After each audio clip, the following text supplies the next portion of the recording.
Hi, I'm Ann Butera. Thanks so much for joining me in my studio today. Today is a bit of a dreary day, and that is a good match for the mood that I've been in lately. I've been in a bit of a creative slump, and I know that that is just a natural part of my creative flow of energy. Energy ebbs and flows. My inspiration ebbs and flows. And although I am filled with ideas for art, for projects, for classes, for videos like this, sometimes I just don't have the energy. And I have been practicing being patient with myself, which is not always easy. And let me apologize now once again, because Clara is here in the studio with me on her pillow, snoring away once again. So I'm sorry for that background noise. I just can't bring myself to kick her out of my studio.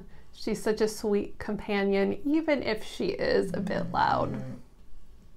So things like having my studio companion with me bring me so much joy. And looking for joy and paying attention to joy is so important to me and my process and to the message that I am putting out into the world. But I don't always feel joyful. And that's something that's hard for me. It's something that I constantly struggle with. If you are having a hard time, if your energy is low, if you are in a creative slump, or having trouble seeing joy, please be easy on yourself. Please be gentle and kind. And if you need help, seek it out. But today, I wanted to share something fun and beautiful with you. One thing that I've learned throughout the years is the importance of, when I'm in a slump, of doing things that help bring me back to my creativity and help bring me joy. They can be little and silly, like cutting my hair, or they can be helpful, like rearranging my studio, or doing something like I wanted to show you today, and that is reorganizing my entire collection of paint. In my January New Year check-in video, I showed some scenes of me laying out my paints and mixing colors and putting together a palette of new to me paints and colors. And after I did all of that, I started thinking about the way I have my paints arranged and my process for mixing colors. Now, mixing paint is possibly my favorite part of the whole creative process. I love color. I love thinking about how colors react with one another. I love the way they look on paper and the way the watercolor flows, and it's just so exciting and so fun and so joyful to me. And I probably have way too many paints. But I was thinking about how when I'm mixing a color for a painting, I always look at my sketchbook filled with color swatches, and I go through all of one color at a time, looking for just the right pigment to use in a mix. And I had the idea of arranging my paints, not by manufacturer, how the collections arrived or how I built the collections, but by color. And that idea was so exciting and so energizing to me that I had to tackle that project, which ended up being bigger and messier than I imagined. And it required me to get some new paint tins because my paints wouldn't fit well in the plastic palettes that came with my sets of paints. So I thought I would share that whole process with you today. I started this project with my green paints. I have more green paint than any other color.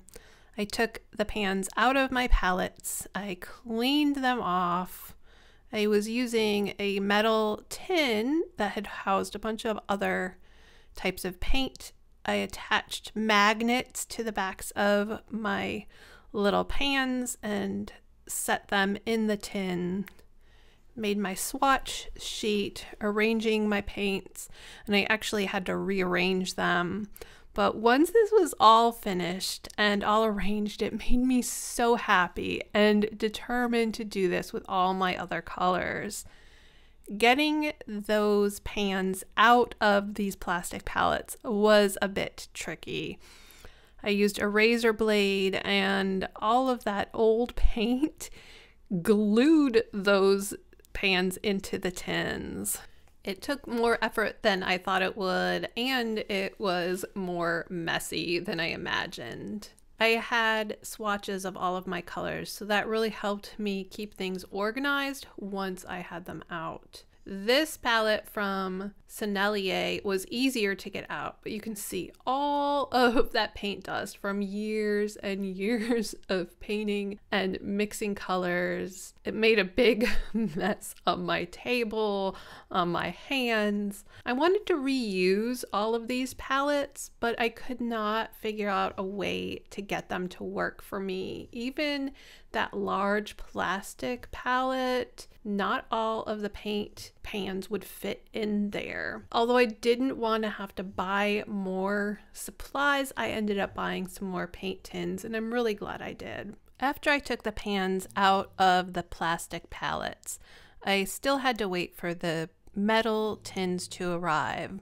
So while I was waiting for the palette cases to arrive, I sorted and organized my colors, and I also cut watercolor paper so it would fit in the tins as swatch sheets. Because I would have 4 large tins, I made 4 sheets, the first green one and then the other ones that were blank. I had that other small tin for my Schmincke paints that I had swatched in the other video. And I used that for my purples. So while I was waiting for the other tins to come, I was able to put together my green tin and my purple tin. And I also cleaned off some of the surfaces of the paints if they had things like cat or dog fur or other dust. So in addition to getting everything nice and organized, it was wonderful to have everything nice and clean as well. And I love having the swatch sheets inside of my paint tins so that I'll know which colors are which. For a while, I was uncertain whether all of this effort was going to be worth it because it ended up being a lot larger project than I imagined, but I'm so excited about it. Once I set up and swatched the green and purple palettes, I ended up rearranging them. And I'll probably do this again and again once I get a feel for all the colors and where they are in the tins. Here I also was leaving room for some paints that I have on order that are back ordered so I can fit those purples in when they arrive and there'll be room for them. On my swatch sheets I just erased the lines between the rectangles when I had a full pan instead of a half pan. And that's one of the things that's great about these metal tins is that you can fit full pans or half pans in them. They both fit no matter the brand. Unlike the plastic palette cases, these metal tins fit pans from different manufacturers, so all of my paints could fit in the same tins. Here is one of the empty palette pans. Once it arrived, I took the little mixing trays out of each of them because they just get in the way and I never use them. So I used a paper clip to push the little metal pole out, removed them, and there you go. Waiting for the paint tins to arrive did slow down the process, but I had everything ready to go once they arrived. I got all of my colors arranged. I wrote the names of the colors on my swatch sheets. And then when the tins arrived, I was able to just set them up, put the magnets on the back of the pans, clean them off a bit more, and set up all of the colors. Because these tins are easier to get the pans in and out of, I can arrange and rearrange the colors as I see fit. As I work with them, if I decide that I want to arrange them differently, or I want a color that I assigned to this box of reds and oranges in a different color, like that first color, the red ochre, maybe that should go with the browns, I don't know. Or maybe that claret color should go with the purples. It'll be a lot easier to rearrange later on. I put the oranges with the reds, and here you can see I put the yellows with the browns. Swatching out the colors is really the most fun part of this process, getting everything together. Seeing all these colors together just makes me so happy, brings me so much joy. I put the blues together with the grays, the blacks, and the whites, and I think that'll be a good arrangement as well. But again, I have options. And that too is exciting and energizing. Here are all of my tins laid out together. Seeing all these colors, seeing all of the paint pans and the swatched colors is so joyful. Everything's nice and neat too, and it's ready for me to use in my art. And the last part of this project was making some more swatches in my watercolor sketchbook.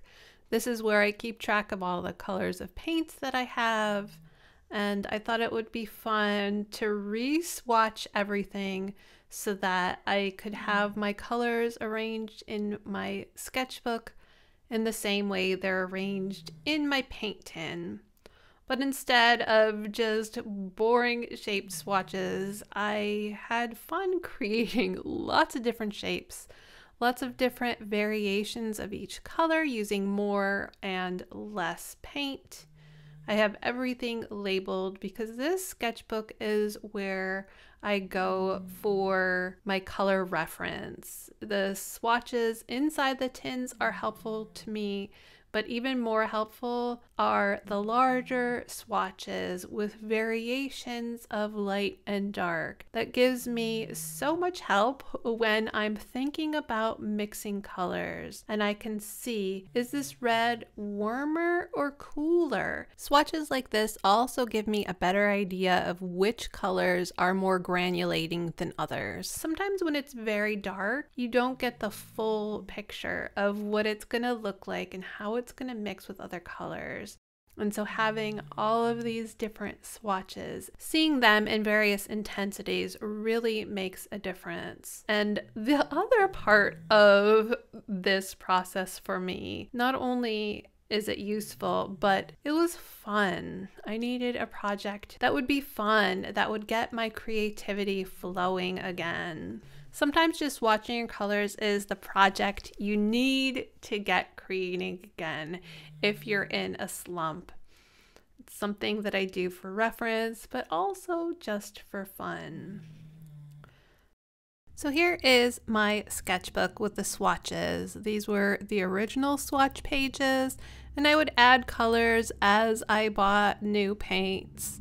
And it was helpful, but I'm really looking forward to using these crazy swatches too as I move forward with this new arrangement of paints. I'm already thinking about swatching these again in different shapes, so we'll see. The last thing I want to share today is this sketchbook and my paints in action. I am mixing some new colors for a couple paintings I have in the works, and I'm mixing colors to match those plants that I have sitting on my table, different colors of purple and some greens. And so this process is, as I've said, one of my favorite parts of the whole painting process. Looking at my colors, deciding which colors I want to mix to replicate what I see in nature. Since it's winter, I'm working with houseplants, but I do the same thing when I'm working with flowers from my garden. When I'm creating purples, although I have a collection of purple paints, I will often include reds or blues in my mixes, depending on what color I'm looking for. So for this color, this is going to be part of the oxalis leaves. And I love these purple oxalis plants, and I've painted them so many times. Today, they are looking a very reddish purple to me. So I'm adding some red to my color mix and putting down that swatch. Even if it's not the right color, is so joyful. I love it. So here's my mixed palette with all the paint waiting for me to create my painting. There are my swatches. And here are my beautiful tins. I am so happy that I did this project. And so far with the first painting, I've really enjoyed having my paints arranged by color.